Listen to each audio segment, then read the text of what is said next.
Hey there, everyone. Welcome to the Friday live stream. And there it is. Yep. So Evan was replaced by a, what is that, a monkey in a banana suit? It looks like a dinosaur in a duck suit. It's an alligator in a duck suit? No, you guys. Oh, it's a frog. It's a frog in a duck suit. A frog in a duck suit. That's pretty true. Yes. It's a crocodile. That this frog thinks he can fool anybody. I just think it's the coolest thing in the world. Yeah. Hi, boys. It's up there. Hello, George. What's going on? So, George, I listened to your most recent show. I'm sorry. And it was shit. No, you talked It's about shite. You talked about a TV show about food. It was like, what is it? The food that built America. Built America. So last year I saw the one about Kellogg and Post.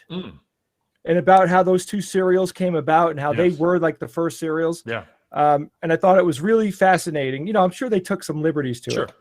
But I had something cool to tell you because you like that show and I happen to like that show. Guess what? A friend of mine is going to be in this season. Wow. He's one of the someone famous. Who does he told me who it was and I forget. I think it's the Nathan Hot Dog guy, maybe. He plays Taco Bell. Yeah, but George says on his show that they have to just sit there and kind of be like this. Well, here's the best part of the show. So, for those of you who don't know, it's the food that built America, and they've done a pizza episode, they've done a soft drink like Coke and Pepsi episode, they've burgers, done craft cheese burgers, Burger King and McDonald's. I saw that. Fascinating. It's great. The thing I love about this show is the actors they have. They're no-name actors, so they have like professionals that talk about the stuff, or people that have written books about it, like just not narrators, but there's also like experts that talk about, well, when Nathan's Hot Dogs was this, whatever, because they wrote a book about Nathan's Hot Dogs. But then they have recreations that are done with actors that are it's a little cheesy, but it's fun. It's fine. The thing I love is the most part, 80% of what these actors have to do, especially the guy who's playing Kraft or the guy that's playing, Ted Burger King, is just think. It's just long shots of them. Yeah. Yeah. Because there is, like the experts going, at this point, Fred Kraft thought, if I can stick a piece of cheese in a can, I will do something. And it's just. But people have to have something to look at. It's so, and sometimes they write notes, like he'll write, there, or it's just like, and they're either angry thinking or like happy thinking. And when they get that idea, like. That's awesome because the director. Awesome. The director is like, I wouldn't necessarily call it B-roll, but the director's going, all right, now please sit down and you're thinking. The burger. You're thinking about the burger. Now you're angry because you can't think of it. The sauce sucks. You're really upset. Wait, you've had an inspiration. You're like, all of that dialogue is actually happening while the actor is posing. Like, because the director is jockeying the actor. Yeah, Eureka. Oh God, I love it. I want someone to edit it all together, and I'm gonna loop it with just going. Yeah. Well, they did that a lot on the. I remember the Wonder Years. There was a lot of internal monologue. So the actor, I forget what is the kid's name, had to just oftentimes just stand there while the monologue was happening, and he's like, showing the emotions that he's thinking. I love it. It's worth it just for that. But then it's actually quite fascinating. Like, yes, pizza wasn't pizza until like 1970 in America. Like you think, oh, pizza is this quintessential American thing. It's like, no, pizza was available in New York and ish, like some Italian, communities. But until these like two sets of Brandon brothers who had never made pizza before, the guys that ended up doing Pizza Hut, they had a restaurant that was empty, and they were like, what should we make? And the guy was like, there's this thing called pizza, which is like cheap. I guess we can make that. And they had no idea what they were doing. And then like all of a sudden they get like 5 restaurants and then 10 restaurants and then 100. And then like the Domino's guys, also these two brothers who bought a restaurant called Dominic's. They weren't Italian. They weren't pizza guys. They weren't chefs. They just bought this restaurant. And they were like, oh, well, we have stuff to go, but the restaurant's too crowded, so we should deliver. Oh, let's deliver. We'll deliver stuff. That's great. Okay, you know what? Delivering is a pain in the ass. Let's just deliver pizza. Oh, okay, yeah, we'll just deliver pizza. And then next thing you know, it's Pizza Hut and Domino's. You're like, what? That is so cool. You got the same thing. It was the same thing with like Ray Kroc and fast food restaurants in general. Yeah. I mean, people had to think that people aren't used to going into a restaurant and ordering before they have the food. I mean, paying before they have the food. They have to pay for it. Yeah. Like, what? Are you sure? How does that work? People going to do that? Yeah. And then like the idea of having consistency nationwide. Yes, that was Ray Kroc. That was, sorry, Ray Kroc. Whatever McDonald's you go into. He was a genius. It's going to be the same fries. The same fries in California. If you said, what kind of pizzas do you think were available in the 50s? I would have been like, oh, they had plain. They probably had pepperoni, nothing with freaking pineapple on it. But there was no pizza in the 50s, right? Not the way we know it. Not the way we ubiquitously know pizza as being that's crazy. Thing. And the way they showed that is in all the early stories of like about Pizza Hut and about Domino's existing or Dominic's. Every story had to say what pizza was. Every newsprint, like every news column would say pizza, an Italian delicacy that's, bread and cheese and, like they're describing. What year? It tells you that nobody knew what it was. Like what year? Mid 60s. Oh my God. Early Another 60s. good reason not to go back in time. Kraft cheese, same deal. Kraft, like at before World War I, there wasn't like, you couldn't buy a national brand of cheese because you couldn't store cheese because it would just rot on the shelves. Until this guy took 5 years and he figured out, if we pasteurize it and stick it in a can, we can sell it nationwide. And then World War I comes along and it's like, we can sell it to the U.S. government for troops because government that's cheese. It's just like we take all this stuff for granted. After the fact, everything always seems inevitable. Yeah. Right. But you don't realize it. No, this is quirky. We found our way there, through this windy path. We didn't have to land there. Hey guys, interesting. Somebody named Rubino just said that he likes pineapple on pizza. Can we ban him from commenting? I'm just throwing that out there.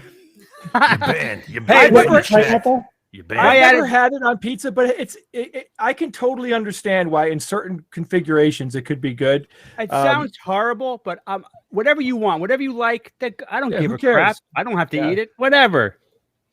So when I watched the show about cereals, first, it's weird to think that the creation of dried goods changed things so much. Like just having food that didn't have to be cooked was a game changer for families trying to get their kids up. And, it really made a big difference.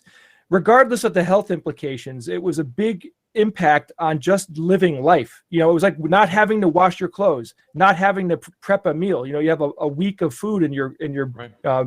So that's really cool. And then the intrigue, which I love, is the fight that those guys got. What that Post was a scumbag. He ripped them off. He totally ripped off their idea. Well, that happened with the cheese deal, which I loved the end of the story where Kraft has developed this pasteurized canned cheese. It comes in a little tin. And this is like he patents the process for it, where he used, I think it's like maltic acid or something to help pasteurize this stuff so you can store it. So Pabst Blue Ribbon, right? The Pabst manufacturing company. What do you call it? The Prohibition comes along. They're not allowed to make beer, right? Prohibition, right? What are you going to do? Well, one of the Pabst brothers had a farm, and he's like, "We can make cheese. Let's just totally steal the Kraft recipe, and we'll make our own cheese." And they did. They made their own cans of cheese called Pabstet. which is like the worst name in the world. They make this Pabst stuff, and Kraft is like, nah, you can't do that. Takes him to court, and he sues him, saying this is proprietary, what you've done, and wins the case. And instead of being like, I'm going to shut Pabst down and I'm going to destroy your company, free beer for everyone. Bought him out. No, he didn't buy him out. He said, you can keep doing it. You just got to pay me a licensing fee. There it is. 2 cents on every can. You can keep all your employees. You can keep all your factories and everything fine. That's I just reasonable. get 2 cents. And it's Smart. like, oh, wow, smart, nice. Of course, Prohibition gets repealed 10 years later, whatever it is. They go back to making beer. They stop making cheese. But like, also, there's another example. The Reese's peanut butter cup. Same thing. Ooh, tell me about it. Talk. All right. So Reese's was a guy, and Reese. He worked for Hershey. Now Hershey is the huge chocolate thing in Pennsylvania here. Giant chocolate giant, a guy who also during the Depression did not fire a single employee. He stopped taking a salary. He restructured the whole company so he could keep his 3,000 or whatever employees without firing anybody. He said, we're going to get a pay cut. I'm not firing anybody. I'm not going to pay myself. I'm not going to pay any executives for the time because we're fine. Anyway, this guy Reese worked for Hershey's. He was in charge of the dairy farm, which was all these cows. They built this special farm that was a circular barn rather, that could fit the best cows, give them the best, most luxurious life. Because Hershey said, if my cows are happy, the chocolate's going to taste better, right? Okay. So this guy Reese is running the thing, and I guess during the Depression, they have to cut back on the cattle, so they fire Reese. Reese starts experimenting with chocolate on his own, just for shits and giggles. He comes up with this peanut butter cup. He combines peanut butter, which is not a very common food. At the time, peanut butter was just used as a meal replacement for people that had digestive problems. People that couldn't chew food. Yeah, it was people that couldn't chew food. It was like, it wasn't thought to be like, this was like bad. This was like medicine. This is like, like broth or something that you have. Worst case, you have peanut butter. But he realizes, this is cheap. I can get tons of it. You combine it with chocolate. It's delicious. It's magic. Yeah. Reese starts selling little peanut butter cups to Hershey's employees. Hershey's employees who are sick of chocolate because they're just surrounded by chocolate. They love this peanut butter chocolate. They're like, this is amazing. Hershey hears about this, so he sends one of his attorneys to Reese, and he's saying like, you're literally selling chocolate to my employees. What the hell? Reese is all freaked out, thinking like he's going to get sued or blocked off the premises or whatever. But no, Hershey communicates, this stuff is so delicious, I want to partner with you. And you can make whatever you want as long as you use Hershey's chocolate. Right. That's awesome. There you go. And it's amazing. That is so cool. That's like, it makes you think like there used to be nice business people back in the day. Business idea. Right. You must destroy your competitors or else you have one. Now, interesting. Wait, I'm talking. An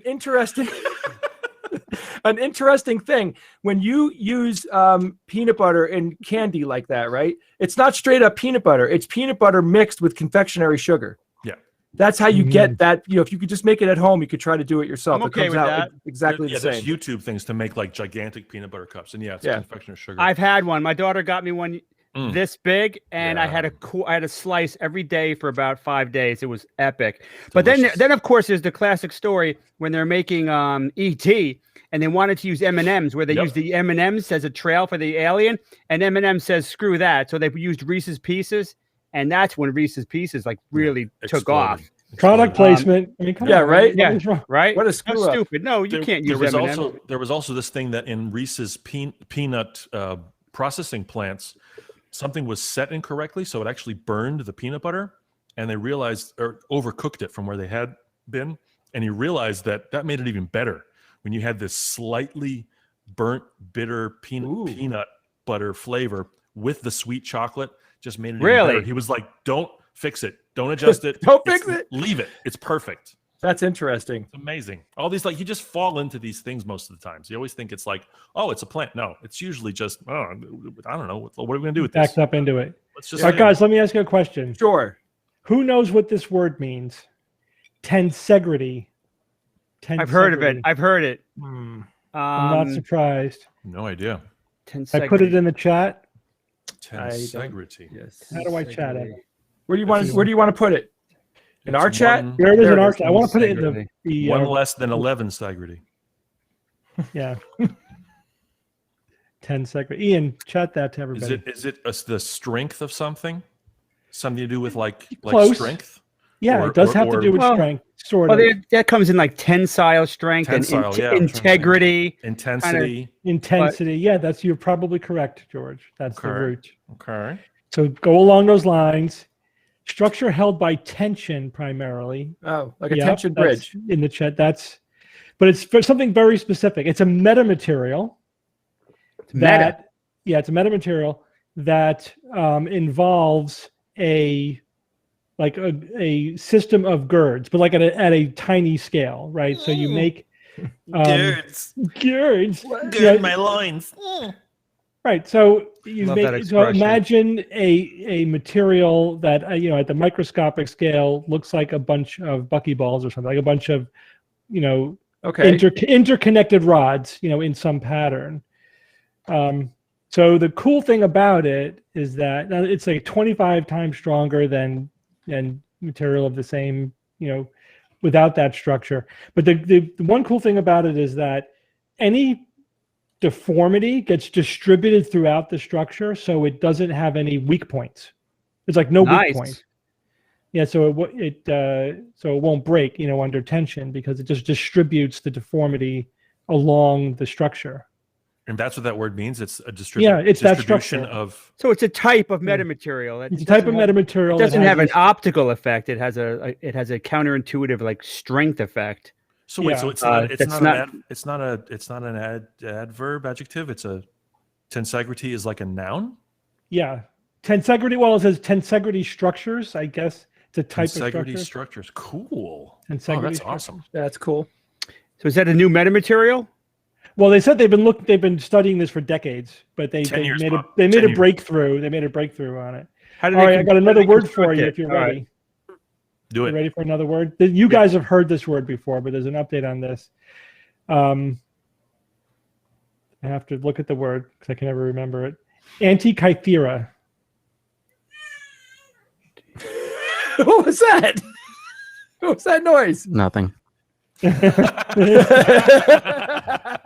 That's awesome. That was your guess? House. Yeah. Oh, that's awesome. So something about having no mutations. That's my guess. Antikythera. Reminds me of chimera. I think it's a sickness. I got Antikythera. Oh, my knee. It's Uncle Kythera's wife. Yes, exactly. All right, come on, Greek. Steve. All right. It's Greek. It's an olive. The word that comes after it is machine, the Antikythera machine. Does that sound familiar? No. Less familiar. Not even. Cool. Now I'm more confused. We've talked about it before on the show. I know you guys don't remember. We talk about a lot of stuff. Frictionless machine or something. It's the oldest computer in the world. That disky thing. Yeah. Right? Oh yeah, cool. It's like Wait a second. Bronze machine made of dozens of gears that they found in the shipwrecks. Did it function? Read about it. No, it's all no. It's fake. It's like right. But they just figured out what it is, right? It's not fake. No. No, what I mean is, did it function when it was new? Like, did it actually perform? Oh, okay. So it functioned. What did it do? Calculate numbers? Like, what did it do? It probably was an astronomical predicting seasons thing, right? Or machine, and it calculated pi to the 5th digit. So it had like dozens and dozens of these bronze gears. Only about a third of them survived. They're saying Antikythera is how it's pronounced. Yes, maybe Antikythera. Okay. Antikythera. Someone, Mr. Jammin says it's pronounced Antikythera. Antikythera. Mr. Jamin says it's pronounced. So the news item is that a new paper was published just saying, because they have to try to infer the other 2/3 of the machine from the third that survived. But there's also like directions like engraved on the thing, so they're property of Iktamos. No, they get instructions on how to use it, and so that they're using that as more evidence. Like, well, this must be over here or whatever. So anyway, it's the latest reconstruction of the Antikythera machine. Wouldn't it be a cool science fiction story that they build it, and then when they get it functioning, like it does something? Gate opens up to another. Something cool happens. Oh my God! So you just reminded me of something, Steve. Mm-hmm. Have you ever played any of the video games called The Room? No. Oh, so hi, Bob. Yes. You have, Ian? So these are... It's like modeled after the Cube, like the movie. Mm-hmm. Yeah, not the room. I did and hit her. Not that room. Oh, sorry. I thought it was that. No, it's basically a Mark. puzzle game, but it's got a very deeply eerie vibe to it. And then there's 4 of them that are out now. And then I discovered yesterday that there is a VR version that is the 5th one. I can hear you, Bob. There's a 5th one now. So I highly recommend these games. They're an incredible amount of fun. I even play them with my 8-year-old son. Like he wants to jump in there and figure out some puzzles. So if you enjoy puzzles and you'd like creepy stuff, the VR version, huh? That's what I said. Yeah, and I can't wait. I can't wait. I have my headsets at the studio when I come back. VR, the room. You got it. The room. Yeah, but don't start with the VR one. Start with the other ones because it's a story. They're all kind of connected. Wait, is it the room? Do you or really Half need to know Dead? the first parts? Are you talking about Half Dead, or is it called The Room? It's The Room. Oh, okay. Let me look it up. There's another one called Half Dead, but I guess maybe it's the VR one. Is it I good? could probably figure out. Yeah, VR. Prologue. Cool. Yeah. It's like yeah, it's The Room. It's a video game series. I mean, sure, you could do it, Steve. I mean, I like it on Steam. I believe yes, that's where I saw it. Yep. So I will be buying that. I might purchase it during this live stream. Zach said the VR version is fantastic, therefore get it. Zach knows. Which George, one is do you the play new video one? games? 4? No. Have you ever? No, not really. I mean, when Space Invaders was a thing, and Asteroids was a thing, and Asteroids was a self-standing box at the summer camp or the summer resort that my parents would take me for the final week of August. I played Asteroids. I enjoyed that. I did Myst with a buddy of mine once. We played through that 30 years ago, 25 years ago, whatever it was. I liked the paper airplane game that you had to fly on the drafts of I forget what that one was called, maybe like paper airplane. And then my buddy in high school had an actual Tempest machine in his basement. Wow. Awesome. Actually, the Tempest where it's like Sure, I didn't know it well, yeah. So I played Tempest, but I mean, not since I've been a kid, and I never got into it. For as nerdy as some of my life is and my entertainment is. Well, but all that stuff that you said you did do is it's still good, Downloading now. Awesome. My game was Put the goggles on, Steve, and just go. Just play. I'll just be playing during the live stream. Myst was a great game. That was like a transformative game for me. It was gorgeous. Gorgeous. My buddy got it, and he opened the thing up, and that was when I had a roommate at the time, and Steve was just a brilliant guy, and he was a game guy, and he had gotten this thing because I think his brother recommended it or something, and he gets to the first page, and he's like, okay, and there's no directions, no instruction. No. We're looking at the box, we're looking at the thing, and you're on this like a cliff or something. I don't remember what a little island, like an islandy thing, and you're just like. Okay. Yep, go for it. Stuff there, and then whatever. 6 weeks later, we're like, "Wow, we did it!" We got the thing, He was drawing maps. I remember we would draw all these things. Yeah, it was a lot of fun. It was astounding. Now, an updated version of Myst VR would be awesome. That game would be awesome in VR. Seriously. There was a sequel to that, wasn't there? I didn't play it, but I heard there about it. was a joke version called that Myst came out 2. called Pissed. You ever hear that one? Pissed? Yeah, it was called Pissed, and it was a version of the game, but what it looked like after hundreds of thousands of people passed through it. Like there's garbage everywhere and feces and all sorts of shit lying around from humanity destroying the island. Oh, Myst is in VR. All right. Let me see if it's on Steam. Bob. Yo.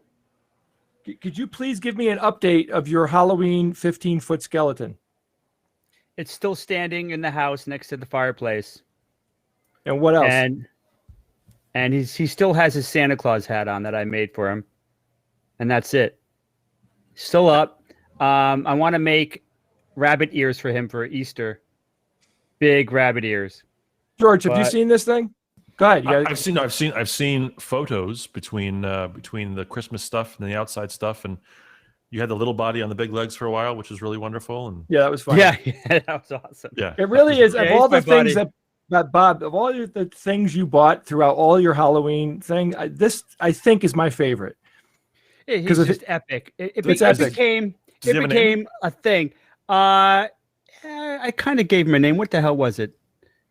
Bones. I forget. That's too easy. But Skeletor. he really that skeleton from Home Depot, 12 feet from $300 was a thing in October. It was a thing, and it still is a thing. There's still people on Facebook and Reddit that are groups like, the 12-foot skeleton group, and they talk about it. They decorate it. It kind of made, it was so bad in October. It was, you're in the pandemic. People are dying all over the place. It made people kind of happy. Yeah, just weirdly happy. Yeah, articles about it. Dead figure is what you want to have to cheer people up. So, oh my God, dude, it's so much fun. And 15-foot corpse is pretty much what you want to. Well, encourage happiness. Bones. McCoy, is it McCoy? Call him McCoy. What's his name? He's got to have a name. McCoy. The name, we hadn't really give him a name. McCoy's a good name, though. McCoy's good. The obvious, Bones connection. But I just saw one for sale for $1,900. What? People are just gouging. People want this. Same thing? Yes. 12. Wow. Yeah. Yeah, but just wait till August when they start selling it again. I'm sure they're going to sell it again. There's a little controversy. Some people think they're not going to sell it because what Home Depot does is they plan it, they map it out, they build it, they have it built, and they sell it, and that's it. They don't do it again. They've never needed to do it again, and they sell every year. They sell it amazing. One year they sold a huge T-Rex, like a 10-foot T-Rex, a bony T-Rex, and they sold a skeleton horse. Yeah, that was cool. 4 years ago. I bought it, but I don't think they're going to do it again. But some people are saying that it was so crazy, insanely popular. They sold out like that. Every store got 3 of them. They think that they're going to probably try to sell another one this year because it's a guaranteed big seller because the demand is so gargantuan. Yeah. So we'll see. They may make one that's animated where the mouth moves and the arms can move by themselves. I don't know.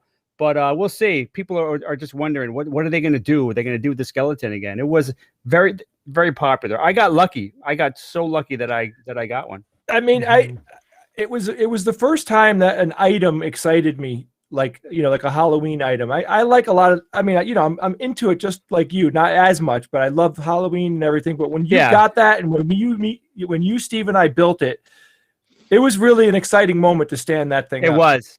Yeah, I mean, he's still standing. I mean, I'm not taking him down unless I'm forced. But he's really cool.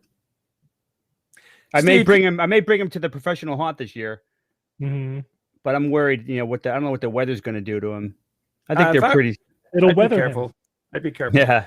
Bob, somebody recommended that you put Donnie Darko rabbit ears on it, which I think is a good idea. Yeah. That's not a bad idea. He's creepy. Stop talking about me. Stop it. George, what's happening with your band? Are you guys saying, the vaccine and we're going to get back on the road? Like, what do you think is going to happen? Well, we do have things scheduled. We actually have an outdoor show next month, and then weddings actually kind of start up again mid to late summer. Yep. Supposedly, we'll see how it sort of transpires, but yeah, it's going to be its own kind of. It's so funny how I miss it, but I don't miss it. It's weird. This year has been such an interesting, surprising thing. Yeah, I agree. I was just telling my wife, the last year's been tough, but it was kind of nice to take a break from certain things, like not having a big trip always looming on the horizon. Was actually kind of a good break. Yeah. Again, we love the trips that we go on, but the lead up to them it can be brutal. Yeah. The idea of a weekend, since I've been 22, I haven't had weekends. Yeah. So to have a year's worth of weekends is kind of like that's nuts. It's kind of nice. Yeah. It's kind of nice. It's kind of cool. There's nothing to do, but at least like projects and like stuff around the house, like all the stuff I did around the house is kind of lovely. I mean, I haven't touched drums and whatever. I play guitar and piano every day, but I haven't touched drums. I think when I picked up a pair of sticks because you wanted me to explain that Police tune. Yeah. I ended up doing that for the 700 show, whatever. But yeah, so it's okay. I had a question for you boys. Go ahead. Yep. You can be on the set of any movie in history being made. What movie do you choose to be on the set to watch it being made? Wow. One movie. You I mean, including going back in time. Oh yeah, absolutely. No, like any film that's ever been made, you can be an observer Wow. on that set or the special effects or whatever. Like any part of it that you want to. The whole film. You can be on set. You can be at the directors' meetings. You can do whatever. Oh my God! What you got to pick one though. You got to pick one. You have full access to it. Well, I mean, the original Star Wars pops to mind. I mean, that's got to be at least a top 3 or 5. Of the movies I would want to do that to. Yeah, I mean, if I'm going to give a top 5. I mean, 2001 comes to mind just because of not just the filmmaking, not just the sets themselves, which were, but to see the director in action. Yeah, the directing and everything. Yeah. Yep. All right, I have a few comments here. I mean, nostalgia-wise, there's so much that I want to know about how the first Star Wars movie was made. The editing process. I mean, I know a lot of stories about everything, but you know how like they tried to edit it several times, and then George Lucas's wife at the time in the 70s ended up doing the edit that we all know, and she was a genius at what needed to be changed. Yeah. So George said you could go through the process and be a part of the whole filmmaking process. I think that movie. Can you take pictures? I thought you would say Caligula, Jay. No. Yeah, you read my mind, Steve. I was going to say, but now here's porno movie. Here's the thing, guys. Like there are documentaries that show you how those films were made.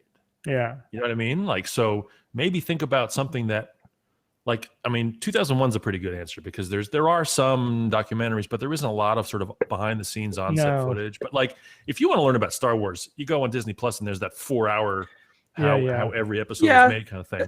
But still, to be there would be kind of cool. I have another movie though, and I mean this would take a long time for me to really think it through. Yeah. So these are not my final answers, but the process when they made the movie Jaws, Steven Spielberg and his writer, the guy that wrote the movie with him, I believe if that's who he was working with, because the shark prop was breaking every day. Bruce. They had to rewrite that film completely on the fly. Yeah. Every night they'd go home and say, well, we're not getting the shark tomorrow. What are we going to shoot? And they rewrote and they literally crafted this movie as they went. And just from a writing perspective, I think that would be fascinating to watch those two talk it out and figure out what to do. Because, I know I have the movie memorized. It'd be cool to hear them like, no, we can't do that. Blah, blah, blah, the shark. And, what if we do this? What if we have a corpse in the boat instead of a shark attack? Because that actually was supposed to be a shark attack scene. Right. When they find that head come out of the boat. And that was in someone's backyard pool they filmed that. I think you're right. They filled it with milk, apparently. They put a couple gallons of milk into the pool to make it like cloudy, underwatery kind of, oceany thing. And it was literally some producer's backyard pool. That's and they filmed the guy coming out of the thing. Yeah. Yeah, that's an awesome question. Do you have an answer, George? Well, to me, Blade Runner guys are the thing. Yeah, Blade Runner would be interesting. To me, I would love to be on a set, one of those classic Hollywood sets where there's like 10,000 extras, like the first 10 Commandments. Yeah. Wow. Like that, see a DeMille film where it's just like, the budgets are gigantic for the time and everything is so cheap that you can have 30,000 extras for a scene. Like to be on that kind of an epic, and there's not much sort of documentary footage of that kind of stuff would be really cool. But I'm also like a huge Cary Grant fan and a Hitchcock fan. So to be on the set of North by Northwest and watch Cary Grant being Cary Grant, that would be really cool. Just to be in the background. Or how about just like Casablanca? Right. like to that, see these iconic. Jay, I got one. Jay, I got one.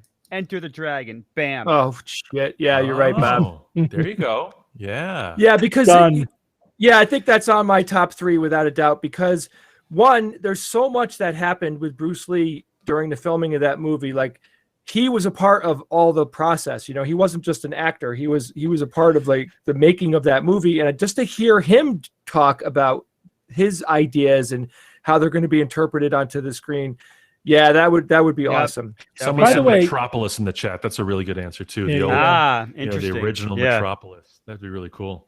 Jay and Bob, especially. Are you guys watching The Warrior on HBO?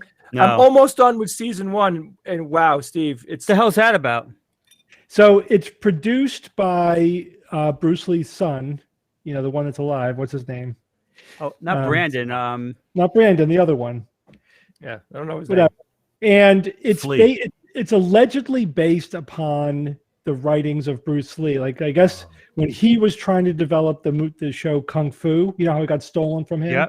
Yep. They basically took those ideas and now are making a new series out of it. I don't know if they're just doing that just to get the Bruce Lee branding on the thing, whatever.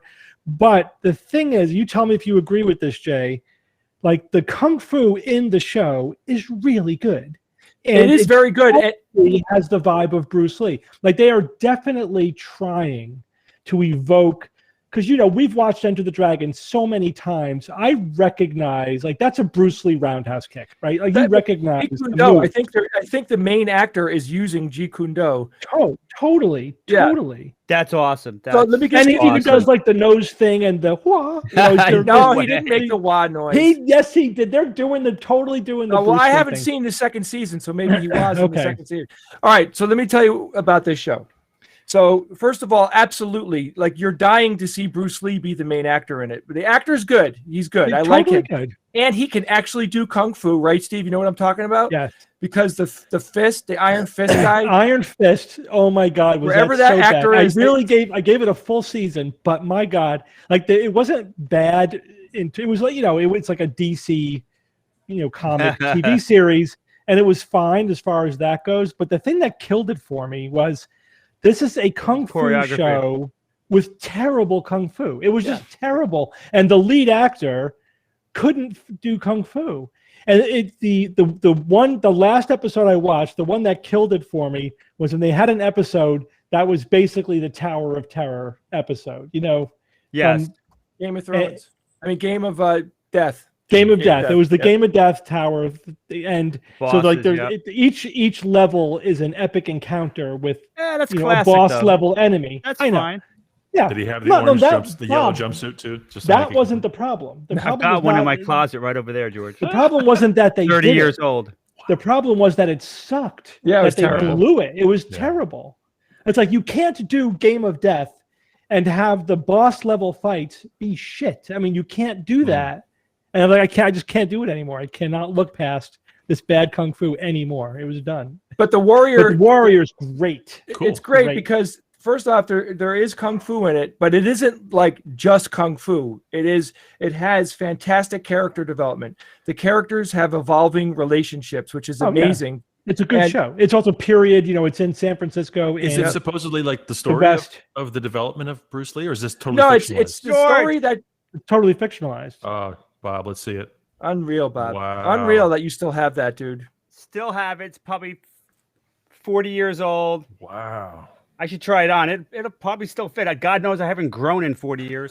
When that was big enough when that was my size, I wore it. Did you know that I used to run around wearing that? I forgot. Jack. Is it like a pajama thing or like a real No, man, this is like solid. Like like a thing. Yeah, this is solid material. It's not going anywhere. Oh, I just thought of a movie. Go ahead. Life of Brian. Oh God! You know how funny that would be? Forget it. I know. That's it. Oh, you would be dying the whole time. That would be just to see them like interacting and being funny and just. Oh, that would be cool. Sorry. Yeah, that would be. I wouldn't pick Caddyshack, but Caddyshack would be in the same category for me. Or like because Ghostbusters or something, maybe. Yeah, like because that there's so much insanity going on. I'm putting it on. Do it, Bobby. Oh my God! Go to the basement first and work your way up. So let me talk a little bit more about the Warriors because I think I'd like to entice people to watch this. So it takes place in like turn of the century San Francisco when the Chinese population is exploding, and the Chinese were second-class citizens, like horribly second-class citizens. And the main character, of course, is a Chinese guy that comes over from China, and he's going for noble cause. He's going to try to find somebody, which I won't tell you who it is. And then, of course, he gets wrapped up. It's like he's trying to find someone. He's got skills because he's an excellent fighter, and he just gets wrapped up in the drama of what's going on. And it is a great period piece. It really does like sink you into it. And the one thing I love about it is it really shows you what it was like to be a Chinese person back then and how unbelievably hard and horrible it was. Mm-hmm. It's gritty. Just lots of gory fights and sex and everything. It's got everything. Cool. This is HBO, you're saying? HBO Max. Yep. HBO Max. Oh, okay. I don't have the max. And everybody says season 2 is amazing. Cool. It's good. Yeah, I'm halfway through season 2. I'm waiting for the Justice League thing. Yeah. I'm really curious to see what that 4-hour version of Justice League is going to be like on the Max. I hope it's good, man. I hope it's good. That brand has been suffering so bad. I tell you, I saw the Batman Superman like director's cut version. I thought it was way more better. Way better. Like it made much more sense in terms of some of the plot lines and stuff. And because that was sort of Snyder added whatever 30 minutes or so, 25 minutes of footage, which I just thought was way better. I didn't think it was bad. I really didn't hate that movie. It wasn't bad. No, I thought the original was, but then that extra 25 minutes or whatever, I think it really added a lot to the motivation of some of the things and why certain things were a certain way. It mainly suffered in comparison to the Marvel Universe movies, which hit it out of the park. Right, which are perfect. Yeah, which they were like great. We so just good. rewatched Endgame, Avengers Endgame. It was an awesome movie. It's great. Just for what it is. It's a superhero movie. It's just an awesome superhero movie. That whole Marvel saga of 23 films is and then now the shows on top of it. WandaVision was great. Yep. Little odd at first. Absolutely. But like what? Yeah, I mean, people that complain about it's the same movie over and over. It's like, well, here's this opportunity to really stretch out, and it took some patience, man. Those first 3 episodes was like, what is this? What's happening here? And then it turns, and you're like, oh, I'm so glad I waited. Let's see, Bob. Oh my. Bob, you're gonna break the internet. God. Yeah, baby. Found the Oh rig. my God, you look awesome. Got your nunchucks? Good for My you. nunchucks. Bob, you kind of look like Bruce Lee when you were in that wig, man. That's amazing. And you look 15. Yep. Seriously. Good You know, for Bruce you. Lee, legit, Bruce Lee was my first hero and my last hero. You know, I think of my dad as my hero because I model But like on myself. screen, just like movie hero. Yeah, but like a movie type of hero, like because Bruce Lee was real. He wasn't Well, just that's my question. Is that legit? All of because I know Bruce Lee. I've watched the movies and stuff, but in terms of his whole sort of aesthetic of no style and yes, that's all. He was such a philosopher, right? But is it real? Is it or Yes, is it a lot of it sort is. of No, it's inflated real. horse poop? I mean, there's been some embellishments here and there, but this guy was the real deal. He'd kick your ass. He was amazingly talented and way ahead of his time in so many ways. The guy was it was such a tragic loss, I think. I mean, I think No question. He As would an have been like entertainer and Arnold Schwarzenegger. He would have been like all over the place. But just the way the martial arts go in general, like I always have such a weird skeptical thing about martial arts in general. Like you watch the UFC fights, right? yeah. Mhm. And you would think, why hasn't a martial artist come in and just cleaned up on the UFC stuff? If kung fu or judo or all these styles, if they're so Because they have rules, particular. right? Yeah, I know, but if it's a somewhat, But no holds barred I hear you. I hear you. Bruce Lee said, if two guys are fighting, whoever the better boxer is, whoever's better with their hands, they will win. They will win. I mean, that's such a huge advantage if you're good with your hands. You don't necessarily need the fancy kicks, but if you're good with your hands, you're going to dominate. Asking, George, I'm sorry, I'm on call. I have to get this number. Hang on. All right, but yeah, I think I know what Steve's about to say. Is your question, did Bruce Lee actually develop his own fighting style, and did he have legit skills? Is that your question? I mean, I'm sure he developed his own style, and I'm sure he had legit skills. I wonder, it's maybe more of a macro question about martial arts in general. Like, do they, especially the way it's represented in film? I know that's an exaggeration, and it's a stylized thing, and it's more of a dance. You know, like when you get into the Once Upon a Time in Hollywood, when the Brad Pitt character's like, you dancers, don't know how to whatever. He uses the term dancer to imply like, oh, it's all choreographed what you guys are doing. And then he has that fight with Bruce Lee and whatever. But like how in a real fight, fight, two guys going at it, I think everybody just ends up on the ground grappling. Yeah. No, that's true. And that's one of the things in Bruce Lee's philosophy was that you use what works. Doesn't matter what it was, but if it worked, you make yourself like water. You fill the cup that you're in. You use whatever works. And that was paramount. If it worked, you could use it. There was no like, no, it's not pure martial arts. If it worked, it was fine with him. Like that Krav Maga has a similar theory. Like they just took all of the best moves that they could find and turned it into a collection of moves that do things. You know what I mean? But could Bruce Lee fight 10 guys? I unmuted myself. All right, there's to say a couple of things. There's two schools of thought here. Sorry, Jay. I was trying to break in for 5 minutes and realize I was muted. No, I'm used to it. There are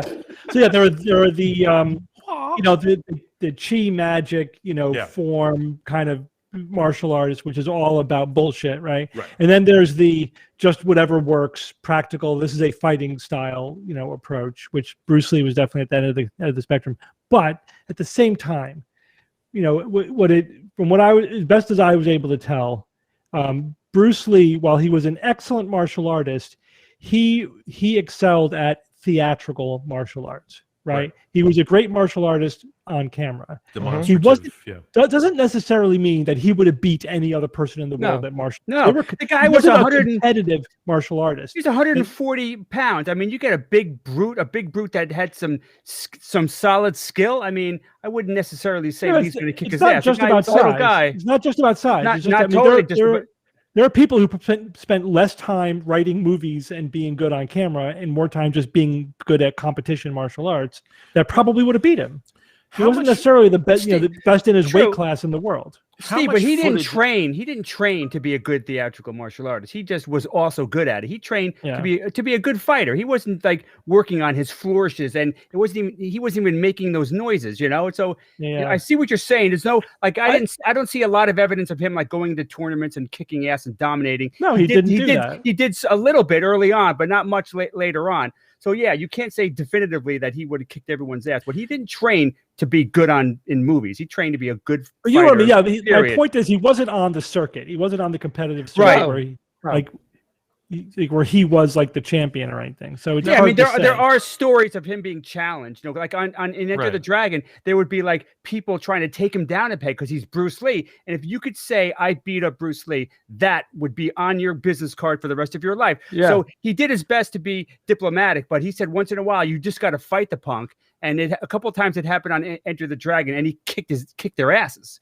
From what I hear, he kicked their ass. So, how much footage is there when you go on YouTube and you have like street fights and you see like a cell phone footage of people getting beat up or whatever it is? Yeah. It's not like in the movies. Yeah, that's what I mean. Like if the martial artist being able to do one or two moves to incapacitate an attacker, you would have tons of footage of this, and there doesn't seem to. It always turns into this grapple. There's always the face off, and there's the initial move, and they grab the shirt, and they grab the hair, and they whatever, and they end up on the ground. Like that. To I agree. Me is like, is it? Believe me, I love kung fu movies. I love the theatricality of it, and I watch it. And I watched Saturdays. I would spend watching, the Shaw Brothers movies, and 36 Chambers and Shaolin stuff, and I love it. I love it, but it's just like. And then you see all these schools of training martial arts, and the discipline of it is a great thing to practice, and the self-discipline and training and all that. But in terms of like real world like fighting, which is something that I just find abhorrent. Like whenever something gets close to being, I think Jay, you asked me last time I've ever been in a fight. I was like, I've never been in a fight. Yeah, I would not be good at all in a fight ever. Yeah, but I wonder like. The highest level master of whichever style you're talking about on the street with an individual that wants to beat them up for whatever reason.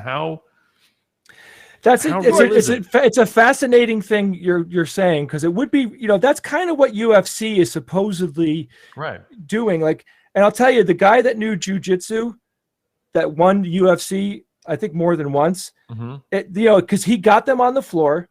Because the fights end up going to the floor, and he got his legs around them, and he beat everybody. Yeah. You know what I mean? He had them in some type of neck hold and leg body hold, and he fucking killed everybody. Arm bar or some kind of a something. Right. Yeah, and I think you're right, George, because it does turn down to stamina and wrestling moves at that point. And don't forget, a lot of I would think, here's another angle. I would think that some of the best fighters would subscribe to Lee's philosophy of, Jay, the art of fighting without fighting. Yes, of course. They don't. They're going to disengage. They're going to try to avoid it. They only fight if they absolutely have to. Sure. I don't think you're going to get a lot of those guys on camera. But I agree. If you got to be a good grappler on the ground, or somebody could take you out, no matter who the hell you are, what style you use. So that's definitely part of it. And yeah, man. But I also think there might be a difference between, again, competition and you're actually fighting for your life in the street. Yeah. So, I mean, a lot of like Krav Maga and a lot of those styles, are like, here's one move you could use that could potentially, disable your opponent so you could get away and survive. Right. Punch him in the eyes. Punch him in the throat, eyes, or whatever. Nose, do something mouth, designed to be a crippling blow. Shot. Not fighting fair. It wouldn't look good on camera. Away, basically, to allow you to have them be shocked and then you run away. That's right. Yeah, I mean, because in the end, it's so unbelievably dangerous to take a kick to the head. It really is dangerous. Like you could immediately die. Steve and I, we studied Shaolin Kung Fu when we were teenagers, and we had a teacher, Professor St. Charles. This guy was just like, I mean, I was into Bruce Lee, and then we get Professor St. Charles, who kind of looked like Bruce Lee a little bit. He would teach us, but then on the weekends he would go to jail because he was a bouncer in a bar. He kicked somebody in the head and killed him.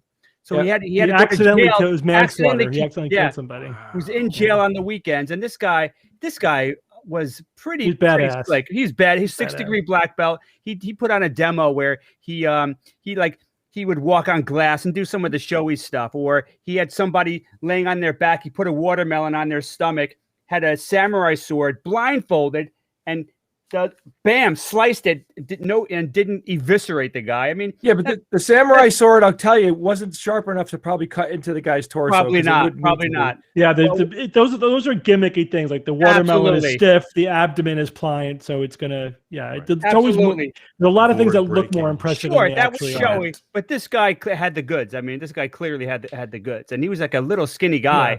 But he would kick your ass. I mean, even that whole level of black belt, like he's a 6th-degree black, like, okay, so he's 2 better than a 4-degree black belt. Like it's like the whole belt thing is an American invention, apparently. Right. Bruce Lee had no belts in Jeet Kune Do, no belts. And that's like, it's not an ancient thing. It's not a traditional thing. It's a competition thing. Right. Yeah. Or like a sales thing, really. Like we're gonna, you work your way up through these levels because you've joined this gym, basically. Yeah, right. Right. I look at it like it's a sport, and that's like a sport thing. Right. Yeah. The most useful thing, like everyone's agreeing on, is essentially disengaging and getting out of harm's way. And it's not about I think anyone that is teaching martial arts of any kind, like that philosophy has to be there. And Bruce Lee did have that philosophy, which, I look at Bruce Lee as a technician and a philosopher. He had amazing technique. He was amazingly committed. He had a life-changing back injury that could have very easily taken him completely out of the game. Mm-hmm. And he recovered and brought his body all the way back. So he was a super dedicated, hardworking, question. trainer. No question. But yeah, I think if you got a 250-pound, bruiser that could take, there are people whose musculature and their bones, like they're so much more fortified that they can take pretty much any punch or kick that anyone can give, and they can take it. I've known people like this. It doesn't, a 140-pound man, it would be very difficult for a 140-pound man to take down a 300-pound crusher, just because that guy's body is like, incredibly stronger than what the kick is going to do. Yeah, but I think if you put him against most anyone in his weight class, I think he would have done pretty damn well, from what I could tell. I think, obviously, you can clearly fight. I'd love to see it, man. Love to see what he really could have done in a competition. There was one I saw a video of him fighting someone. I mean, and he did very, very well. It was very Bruce Lee in the way that he was doing things.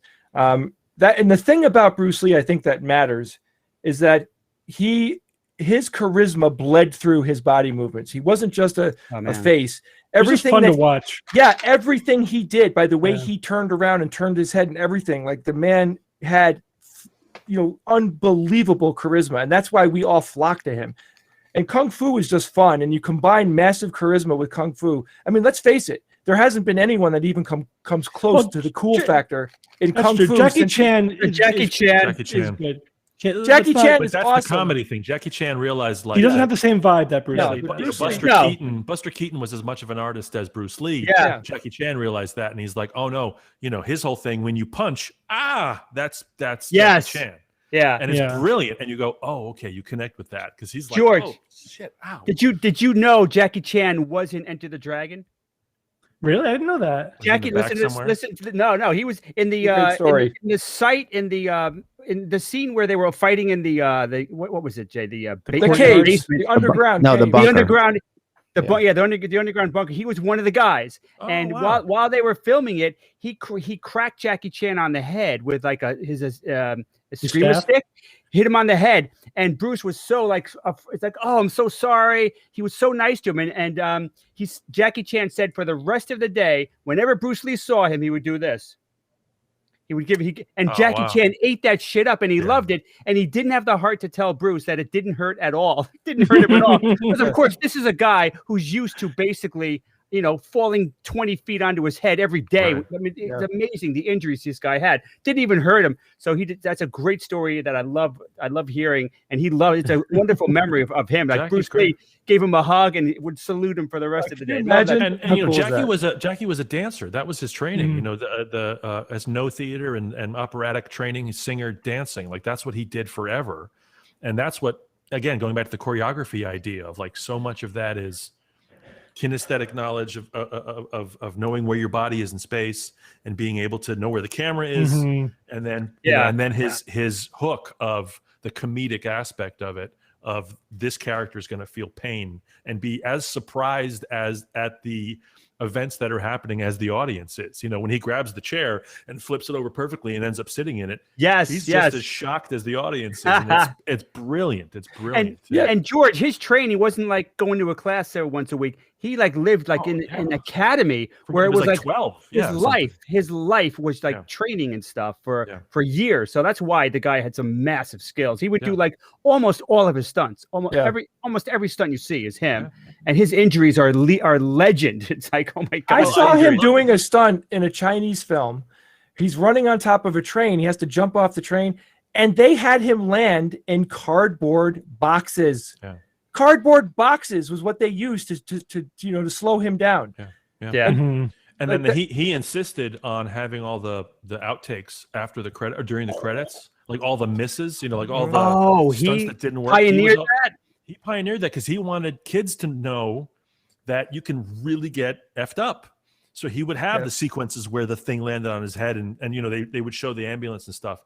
He insisted, like, okay, if we're going to do these crazy stunts, at the end of the film, we're going to show the fact that they don't work all the time and you can get really, really hurt. Mm-hmm. So you got professional. I thought that was really cool too. All right, Jay, do we have a puzzle? Yes, let's move on to that. I think we talked about Bruce Lee about 10 minutes longer than most people can stand. But the puzzle this week is about Bruce Lee. Yeah. I haven't worn this in like 4 decades. Bob, the fact that the fabric, dude, that's impressive. It still looks brand new, dude. It's amazing. Dude, when am I going to wear this? I almost wore it at Dragon Con in the parade because we were doing a Bruce's thing where everybody in my group was like a Bruce Campbell, Bruce Lee, any Bruce you could imagine, Bruce Banner. So I had to go as Bruce Lee. I wore this wig. I had 2 nunchucks. So I was thinking, do I dress as Game of Death or Enter the Dragon? And I dressed as Enter the Dragon. So I had a chance to wear this, but like, no, I want to do Enter the Dragon. Whatever. I'm done. Did someone go as a shark, as Bruce the Shark? That would have been funny. Wait. Well, if anyone would do that, it would have been Liz, right, Bob? I would hope so. She went as the Hulk version of Bruce Banner. She was the Hulk, which is even more ironic. All right, I got the game up. You guys got the game too. I got the game up. Put it in the private chat. I got the game up. I got the game up. I got the game up. Oh, whoa, that was low. Yeah, George, that deep voice thing you did was impressive, man. Yes, Dr. Love. The bank.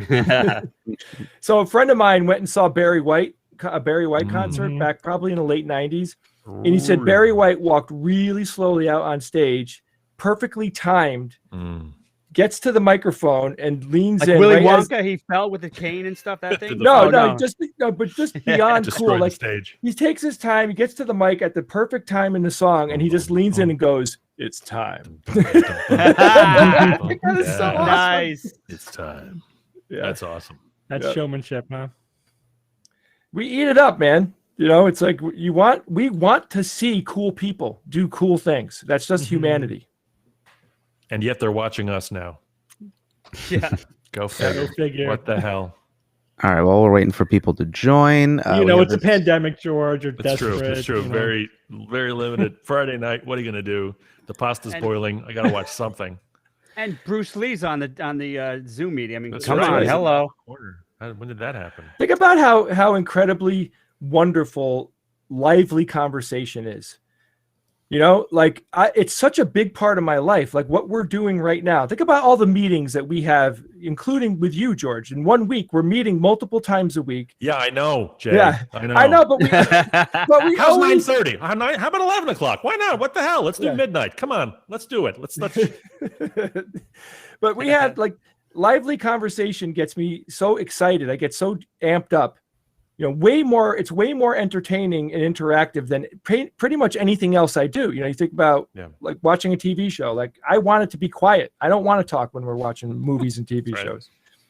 And I think it's an important thing. And it's a human thing that we missed this year. You know, my wife and I don't have anything else to say to each other after this year. Like we have said it all, man. I know that's remember what? Yes, I remember when we did. Yes. Yeah. You think we shouldn't do that. Yeah. Although they're saying that there's some weird thing about the Zoom thing that we're not used to staring sort of straight into. I've heard about that. Faces, and it triggers some kind of flight or fight response. Yeah, and it's too close. Too 7-10 hours on Zoom, that there's this weird like anxiety that you start feeling because you're staring into the face of your. That's why I wear glasses so you can't see my eyes. That's it, and and then Steve's always like, because you have no eyes. All right, while we're waiting. Someone said, Jay, are you so animated in a bar room chat? Absolutely. So if I have a couple of beers in me, forget about it. I'll go all night. I remember a movie from the 70s. Yeah, proud of you. Any of you guys remember this? It was a movie where this guy was taking eyes out of people that he kidnapped and putting them into rich people that went blind or something. Do you have any recollection of this horrible movie? How old? When Irish eyes are bleeding? The 70s. It had to be the 70s. No. Peeping Tom? Tom? Thief? Oh, God. Guys have it? I remember seeing a horror movie with Dad where this guy was like kidnapping people, taking their eyes out and trying to put them into his daughter so she could see again. Some really nasty horror movie. Do you remember that? I think did we actually walk out of that one? I don't think so. We didn't walk out of anything. A couple of movies in my life. I was going to say, what films have you walked out of? Message from Space. Yes. What's that? Star Wars ripoff, like late 70s. That was nice. so bad. The message that came through space that refers to the title of the movie were walnuts. Walnuts in space with a message in it.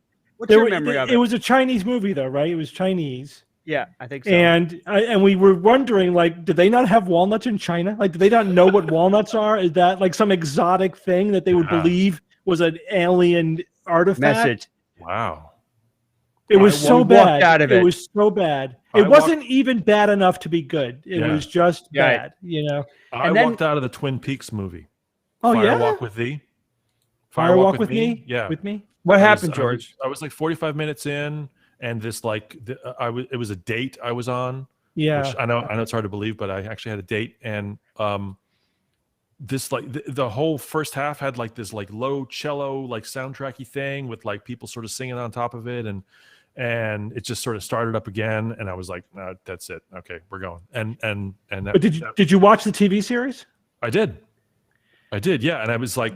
I remember maybe I was distracted or something, but I just walked out. I was like, I'm done. And it's like the only film I ever walked out. I almost walked out of the Fish Called Wanda second, the other one. What?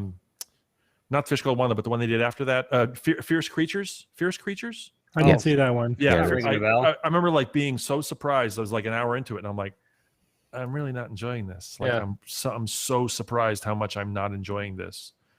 And I didn't. I stayed in there, but that's the only 2 times where I sort of came close or left. Was Yeah, it's funny because the walking out on a movie is very different than turning to another TV show. You know, like I preview tons of TV shows. I'm in 5 minutes. I'm like, I can't do this. You know, and I just nope out. No, to leave the theater. That's a big deal. Josh, right. what show did we watch recently? It was the Police Doctors. Have you guys ever seen that show? Oh, you mentioned that, yeah. It shows you how desperate we're getting for new TV shows. Like we're surfing for anything, and it got a decent rating on Rotten Tomatoes.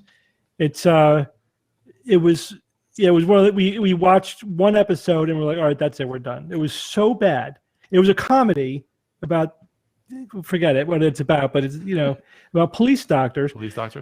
But there was literally not one funny thing in the entire episode. They went an entire episode of a comedy show without even the barest chuckle. I don't know. It was just amazingly bad. Well, the fact that it got made.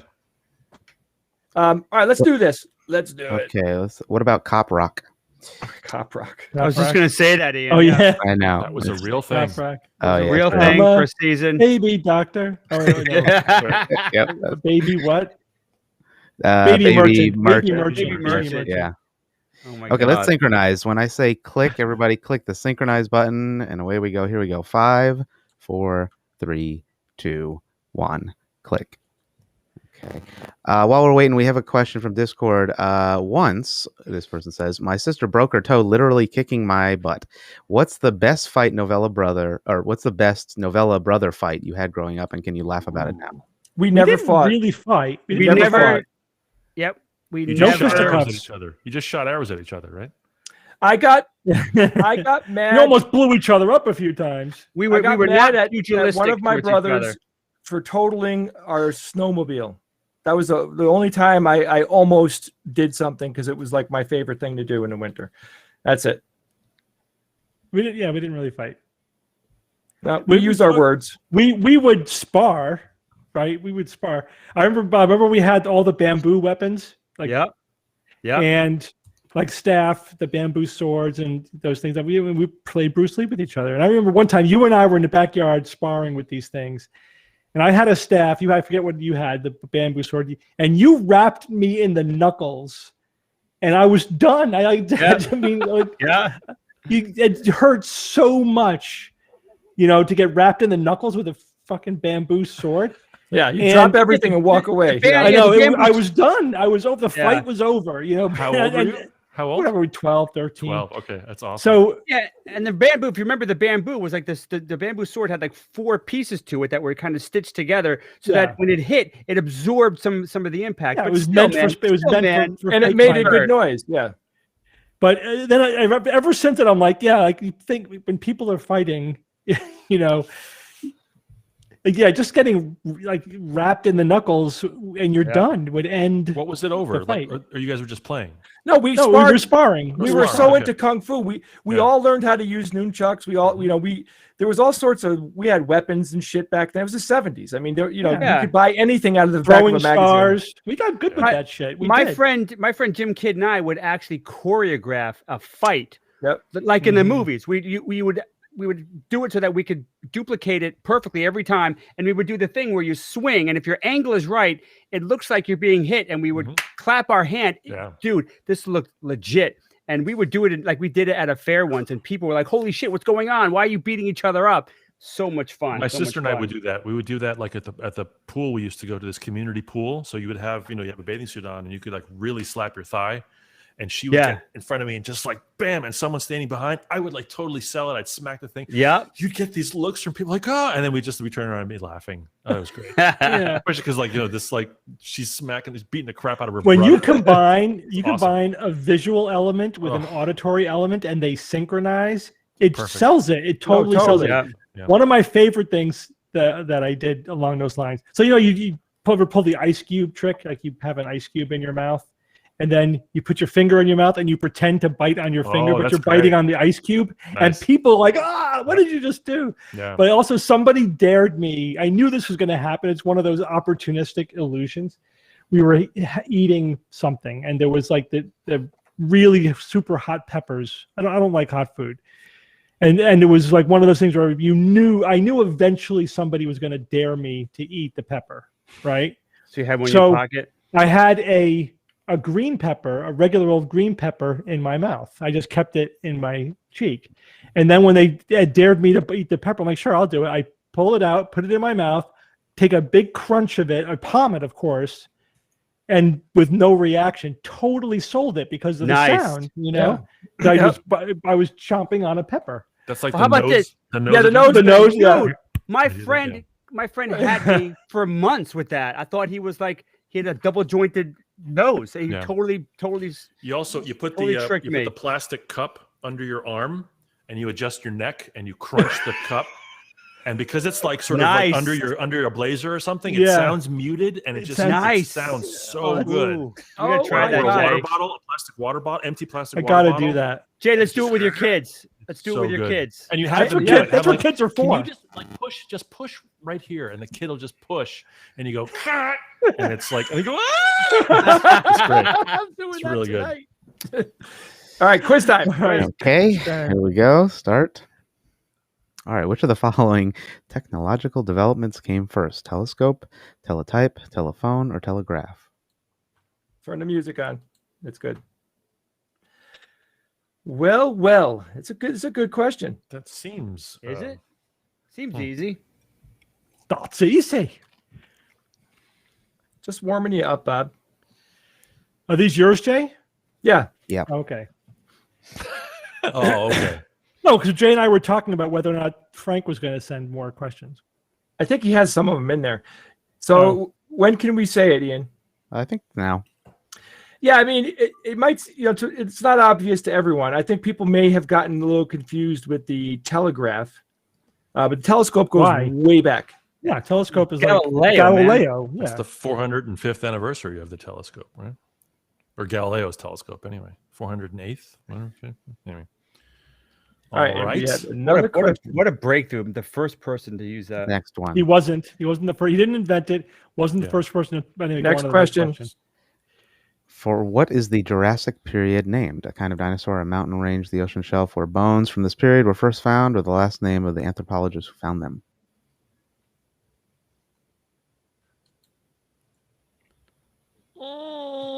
That's not easy. Wow.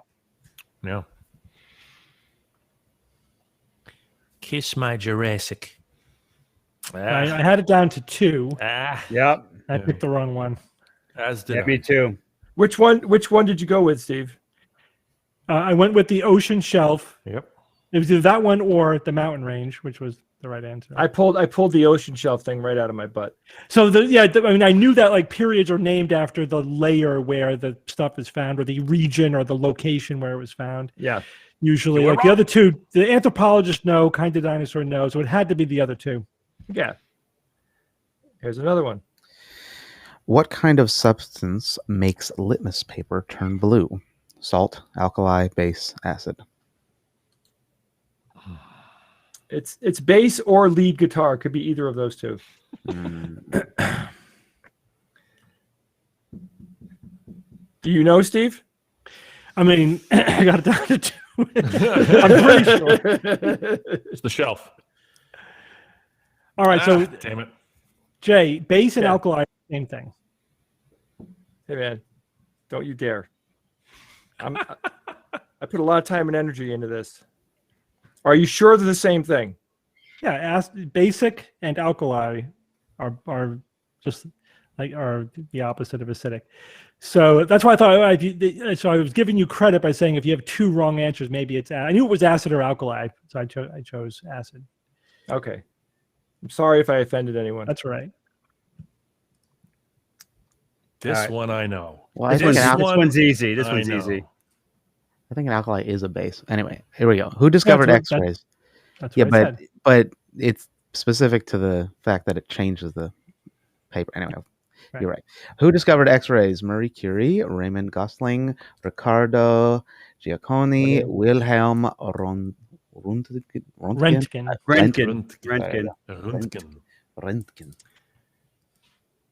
That's the easy. answer is Ryan Gosling, yes.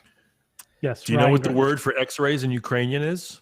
No. Röntgen. Yeah, there it is. Nice.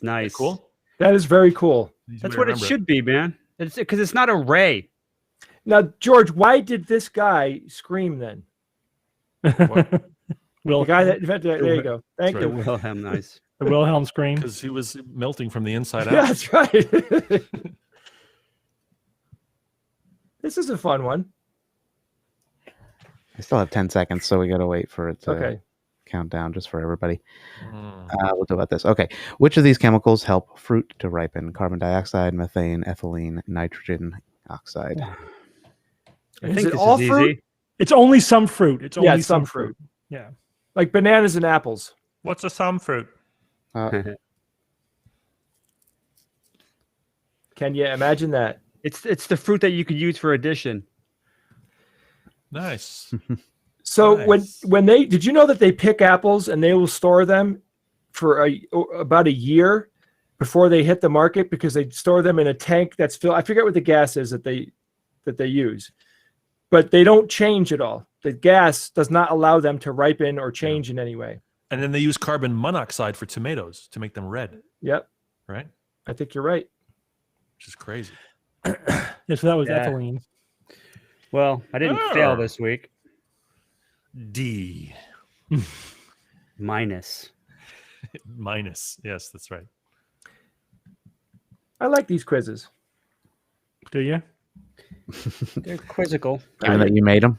Good for you. No, I mean I just like the overall thing that we do. I think it's a fun thing that we do together. If you remind me, I could make more of them. You know. That'd be cool. Yeah, because you're not busy at all. No, I'm not. You- But I don't you know. got Whatever. It won't take me Video that games to long. play. I don't play video games. I'm far too busy. Once the pandemic has pandemicized itself, are you going to continue these Friday deals? We'll see. Play it by We'll see. ear. No Play it by ear. promises. No promises. Okay. Yeah. I think they should be 60 seconds long. We have You guys So- should show up for a minute. And be, "Let's go," and then it's like, I'm really fully vaccinated. Bob is half vaccinated. Once Bob is fully vaccinated, then Bob J and I can get together, Yeah. ooh. right? Because 2/3 of us are vaccinated. Yep. right? And that And means we could do the each get studio together work. with each other, and we can get together with one person from another household. Okay. So that means we could start doing AQ6 together. We could start getting Yeah. together to do stuff. So I'm Yep. looking at the there's a nice even distribution of all the different scores you can get, which is nice. Yeah. Adrian, Numfar, Marcus, Zonra, Slugsy. Look at all these hundreds. Oh my goodness. Nice job. Chance, Killinger, Arch, Dr. That's good Frey, work, boys. Grunfeld, Guillermo, Gunfred. Idaho Astro, and Patty. Who else did I miss? Zonra, Slugsy, Chance, Buckley, Killian J. Killian J. Killing Jay? What the hell, man? Let's have a question, Ian. Oxif. What form of Reese's do True. you? Okay, we'll move on. So, does Steve? Wait. What form of Reese's. Reese's do you find most optimal? Jumbo, Big Cup, Classic, Mini, Extra Mini, or Easter egg shape?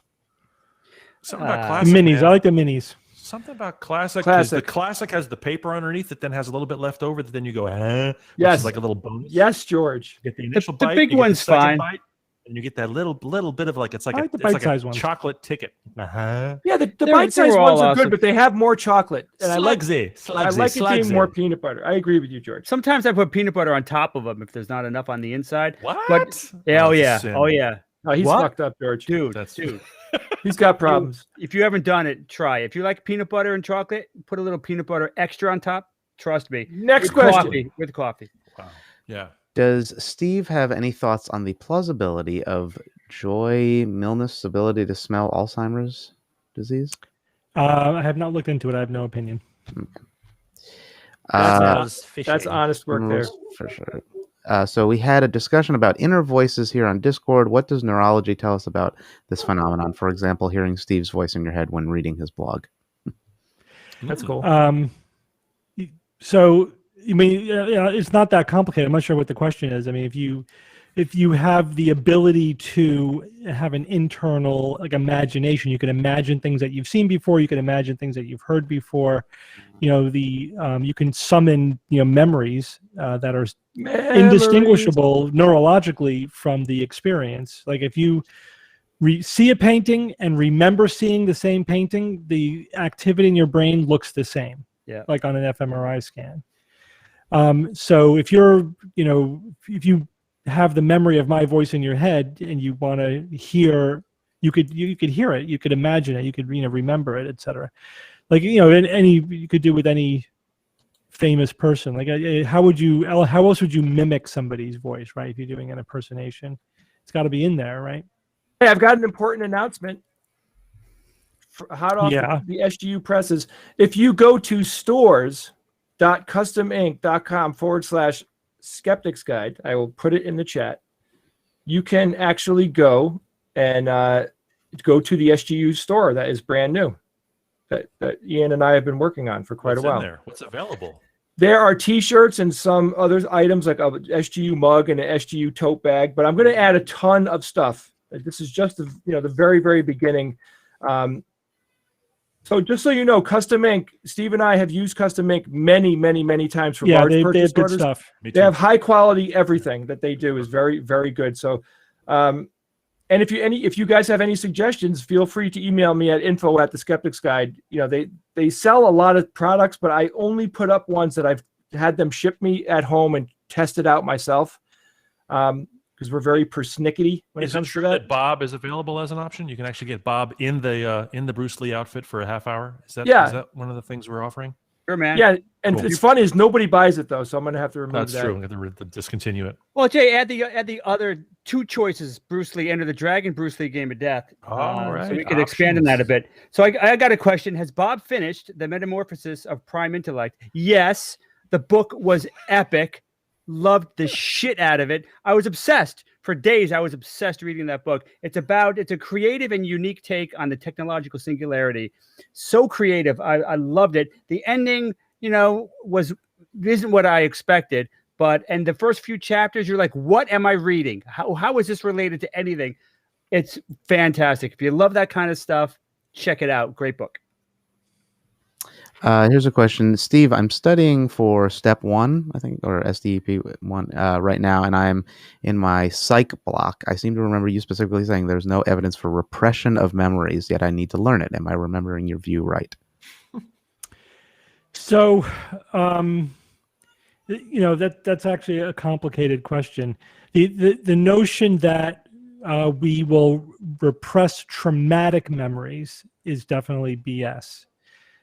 There's no evidence of that, and wow. The whole trauma actually enhances your memory, right? Now, you may not have formed memories during a traumatic experience, or during trauma. Trauma has a weird effect on memories. Like, you remember certain details, and you may not remember other ones, but that's more of a perception thing, like the way your brain is perceiving things during the trauma. But that's not like this memory bothers me, I'm going to repress it and push it way down there so that I don't remember it anymore, and then it's going to cause weird shit. And psychologically, that's not proven. Okay. Is that why I have such distinct memories of your salads, Steve? Because it was traumatic for you? Yeah, could be. Yeah. Every podcast I remember perfectly.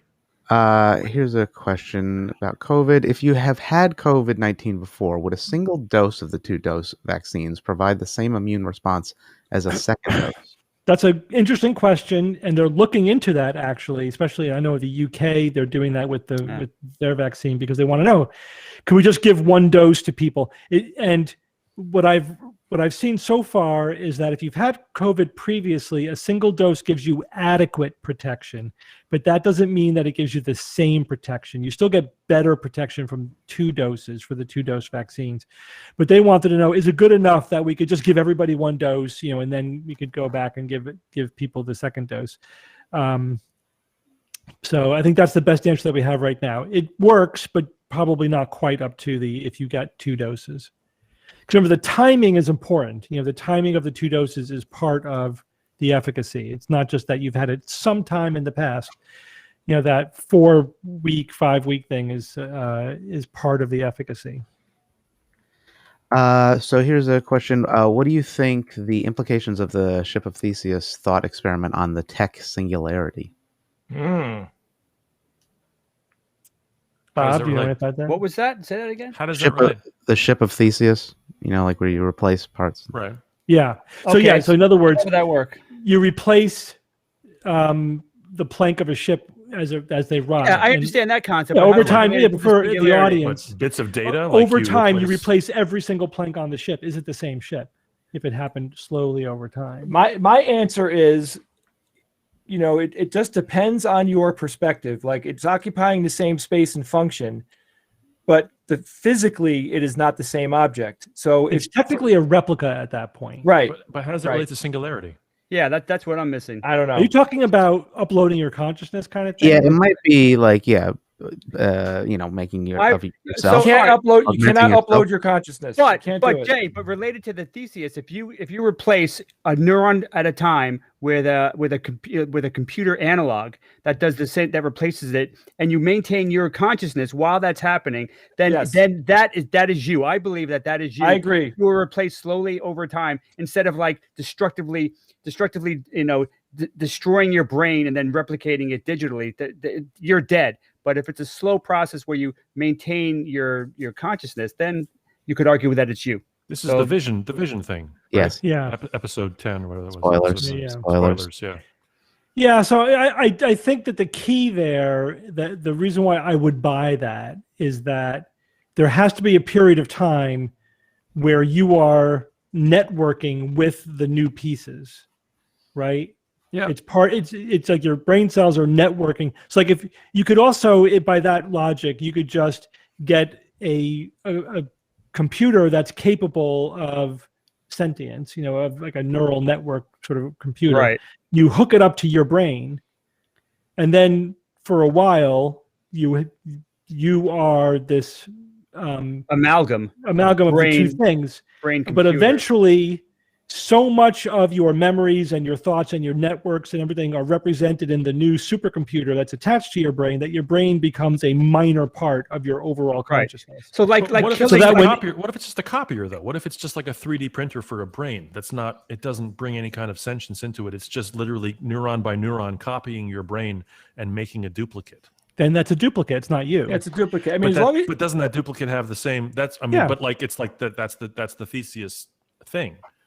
But by bringing up the consciousness thing, they're talking about the continuity problem, right? The one which is only relevant to consciousness because. But is that thing conscious? Is that the ship? No, the duplicate of your brain copy. Yes, and it thinks that it's you, but it's not. Right. It's not. There's no continuity with your self. Yeah.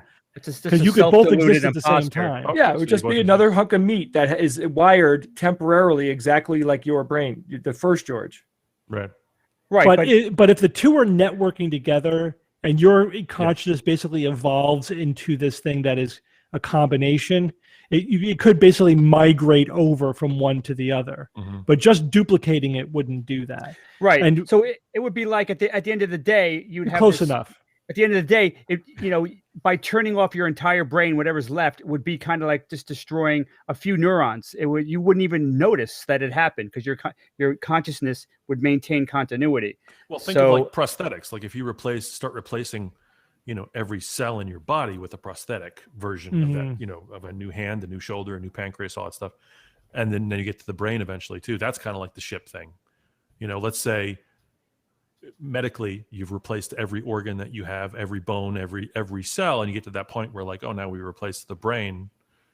Is that you, or is it different though? Because the brain is not, because consciousness is, it's a phenomenon of the brain working. But anyway, so somebody wrote in the chat that we lose continuity every night when we sleep. I totally disagree with that. I think you are absolutely that's the classic wrong. Response. Yeah. And in fact, there is absolute continuity through dreaming. You are still yourself. Your brain is still functioning. That is, there is total continuity there. You are just changing states, but you are not losing the continuity with your conscious self. So that is a bogus argument. I'm sorry. Wrong. Banned. Oh, we get that all the time. Yeah, Steve, I love Steve because Steve, when he doesn't know the answer, he'll say, I just haven't looked into it. I don't know that. I'm sorry. And when Steve knows the answer, Steve is like, you're a loser. You don't know anything. Watch out. Watch out. I've had, just so everybody knows, I have asked Steve questions like this my whole life, and Steve doesn't treat me any differently than any of you. He just says it like it is. That's horseshit, Jay. Total horseshit. That's complete bullshit, and you shouldn't think now that way. Put that bamboo sword down. Ow, son of a bitch. What are you doing? Stop it. It hurts. Final question. Does the store ship to the UK? Well. I don't know. Let's try it. You don't know. Somebody in the UK buy something and let us know. Yeah, I'm sorry that I don't know, because literally I just got the email that they put the store up. I would imagine probably. I think they do. Now, I do know that in the US, no matter what you charge, what you buy, you get charged the same shipping amount, right? Mm-hmm. So if you put one product in or 10, you're going to pay, I think, $4.99 or something like that. But just let me know. If you don't mind, try to do it. Let me know, and I'll talk to them. If they don't do it, I'll see if it's possible. Jay, you got to do more colors on the retro shirt. Jedamina says only allows U.S. shipping. Yeah, right now it's only U.S. I'm sorry. I'm so sorry about that. It would be so expensive to ship over there. But I think they can print it in the UK or whatever. All right. So what you do is you have it shipped to Jay's house, and then he will ship it to you in the UK. Actually, he'll just bring it to your house. We'll do a little trip, a little jaunt. We'll get the SGU boat, and we'll jet ski across. Yeah. We'll meet you on the dock at 4:00. All right. So you will see that there is a black shirt with the red. It's the retro shirt. We've had many different versions of this. Instead of trying to get the store open with all the different varieties that I want, it was more like, let's get the store open, because they kept delaying and whatever. It's just, this is a new business for them. And then I said, and I will slowly feed you all these other designs that I have, like, because I have this in blue and army. So we're already doing it. I already sent her the email with my mock-ups and everything, so we know where we're going. This is just Jay. If you replace one thread at a time in every shirt, yes, is it still because it? But philosophically, could it not the same? But all right, I have something for you. If you let's start the game. Come on. If you eat a hamburger, George, which I'm about to do, and a day goes by and you poop it out and it's gone, and then it goes back into the earth, and then just through some miracle, everything that was in that hamburger goes through the things it needs to become that hamburger again. Are you eating the same hamburger? As long as there's like no brioche bun, I'm happy. Done. Give me a good. That's an acceptable answer. And maybe we could close on my newest, smallest robot. I love him. I love What's that. Bob, if I could Very sell tiny. Does he have a name? Sell that in the store, I would. It does not have a name. Tiny bot. It's got to have a huge name like Augustus de Roberticus, Auspicious de la Roberto. Done. Cuervo. Guys, Happio. Even though it looks like the pandemic in the United States, at the very least, we're getting our vaccines, and we might see an end at some point, maybe this summer. Still, go out and do something nice for somebody in your life on the street. That's 6 feet away. I firmly believe that good actions can change the world. We can make it a better world by being good to other people. Just do it, and you'll feel good. All right. George, thank you. You're the best. Thanks, George. Thanks for joining us, George. You're the best. Thank you. Thank you. George, when's your next show? Your next thing where you play music?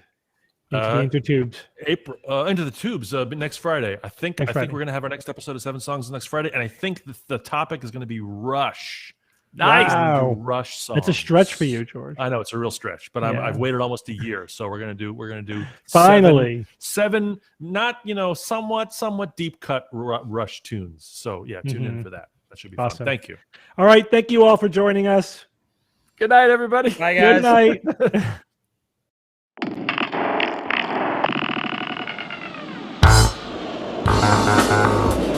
Skeptic's Guide to the Universe is produced by SGU Productions, dedicated to promoting science and critical thinking.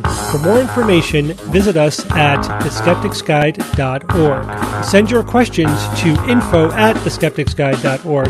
And if you would like to support the show and all the work that we do, go to patreon.com/skepticsguide and consider becoming a patron and becoming part of the SGU community. Our listeners and supporters are what make SGU possible.